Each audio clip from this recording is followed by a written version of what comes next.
Breaking the news that's already broken. It's time for Prospector's Briefs on Rock 107. NASA captured satellite images of an underwater volcano filled with sharks. Apparently, nature is now on the payroll of the Sci-Fi Channel. Kanye West fired his 5th divorce lawyer. He should just represent himself. Surely one of the voices in his head has a law degree.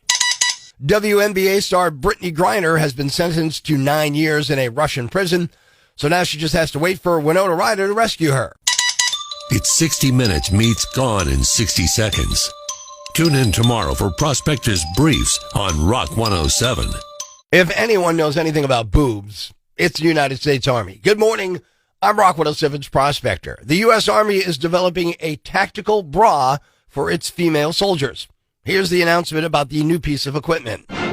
Scientists at the Pentagon have just unleashed the U.S. Army Tactical Bra. During research, there were plenty of ups and downs. But after bouncing around some ideas, they doubled down and now you're ready for the front lines. When wearing this tactical bra, you'll be able to avoid booby traps. So grab your bazookas and rocket launchers, get ready to stand at attention, and know when it comes to some of our biggest assets, the Army has your full support.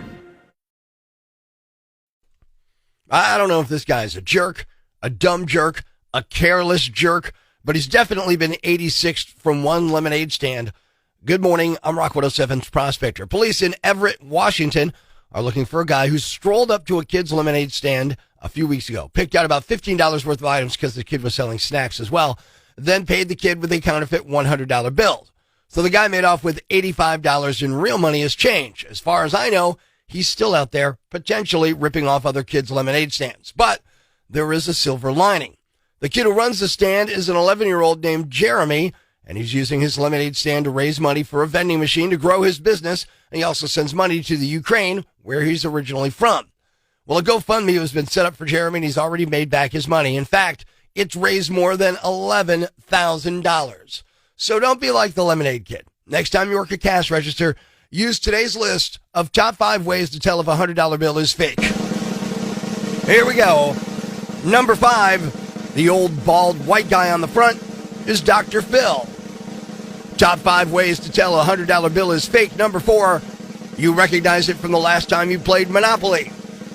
Number 3, when you hold it up to the light, the person who gave it to you mutters damn and runs out of the store. Top 5 ways to tell a $100 bill is fake. The ink rubs off on your fingers when you use it to snort cocaine. And the number 1 way to tell a $100 bill is fake, if you hold it upside down, the serial number spells boobies. There you have it.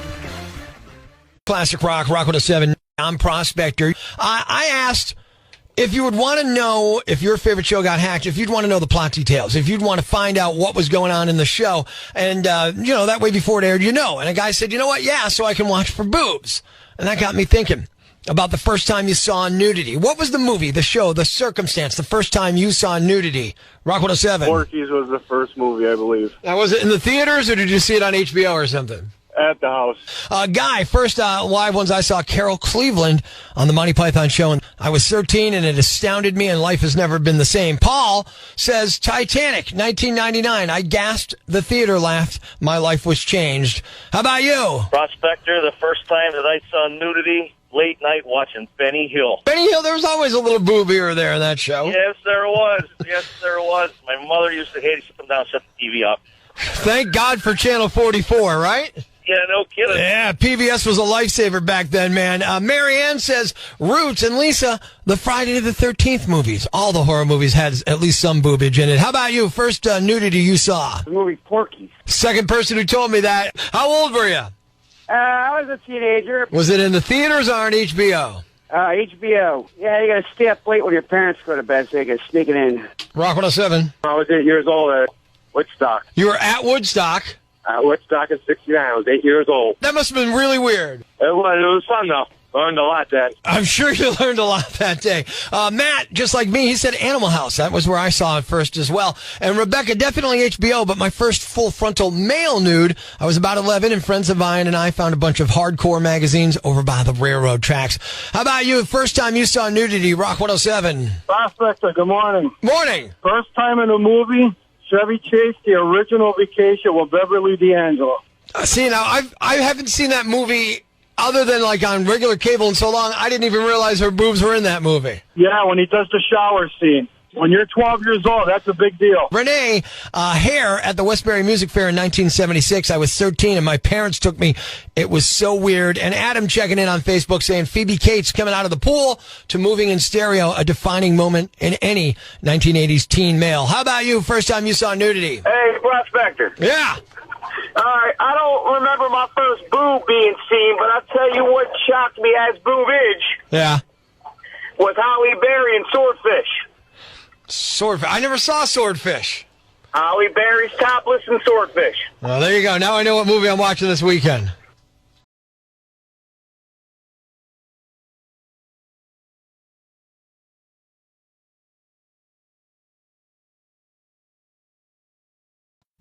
Life's pretty tough right now.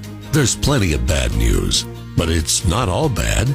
It's time for the brighter side of Prospector on Rock 107. In case you didn't know, it is International Cat Day, and a man in Mississippi's got a guard cat. This cat saved him from some intruders 2 weeks ago. He says his 20-pound cat, Bandit, ran into his bedroom around 2:30 in the morning, jumped on the bed, and started pulling the comforter off. He said he'd never done that before, so he got up to see what was going on. Turns out 2 men were using a crowbar to try to break into the back door. He scared them off, and he's okay, thanks to Bandit, the guard cat. Thanks. We needed that. The brighter side of Prospector on Rock 107. Happy International Cat Day. We created a cat translation machine to see how cats feel about their big day. So, how is it? He says, Happy International Cat Day. I guess we're back to seeing movies again. Good morning. I'm Rock 107's Prospector. Brad Pitt's Bullet Train chugged its way to number 1 spot at the box office over the weekend. The movie drew in $30.1 million. DC League of Super Pets came in second, followed by Nope, Thor, Love and Thunder, Minions, Rise of Gru rounded out the top 5. Of course, Top Gun Maverick, don't feel bad for it that it's no longer number 1 because it just passed Titanic in box office earnings, so it's definitely making money. But the fact that all these movies are out there and I haven't seen any of them makes me remember something I've done on the show years past. It's time for another Prospector Unseen Movie Review. Prospector is a man of snap decisions and fast judgments. He judges books by their covers and movies by their names. Bullet Train.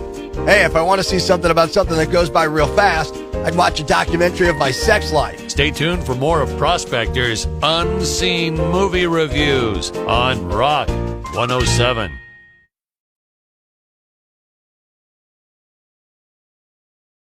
What's a yambag?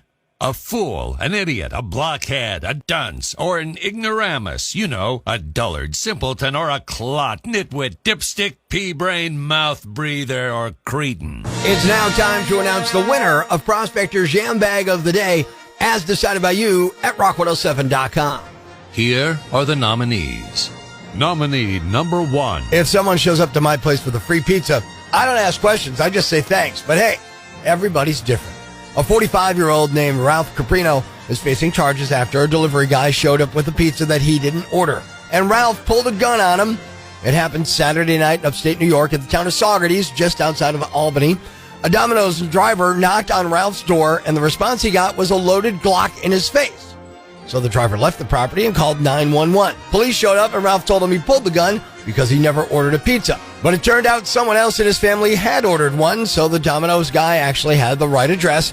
They arrested Ralph for menacing in the 2nd degree and criminal possession of a weapon in the 4th degree. He's due in court later this month. Nominee number 2. What's the craziest excuse you've heard when someone gets caught red-handed? Last Thursday, cops in Florida caught a 31-year-old man with a glass pipe attempting to light up.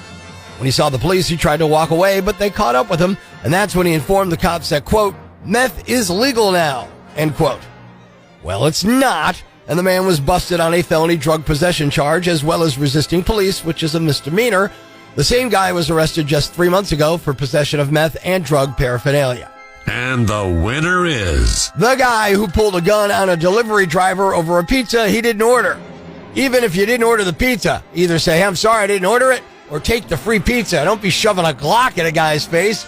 You're the Yam Bag of the day, and we'll move on to Friday's Yam Bag of the Week competition. Keep it here weekday mornings for all of the nominees for Prospector's Yam Bag of the Day on Rock 107. Listening to Prospector's Prime Cuts podcast. Be sure to catch us live weekdays from 5:30 to 10 a.m. on Rock 107 or online at rock107.com or the Rock 107 app. A free download for your Android or iPhone. Subscribe to the podcast on Apple Podcasts, Google Podcasts, Spotify, Stitcher Radio, or wherever you get your podcasts so you never miss Prospector's Prime Cuts.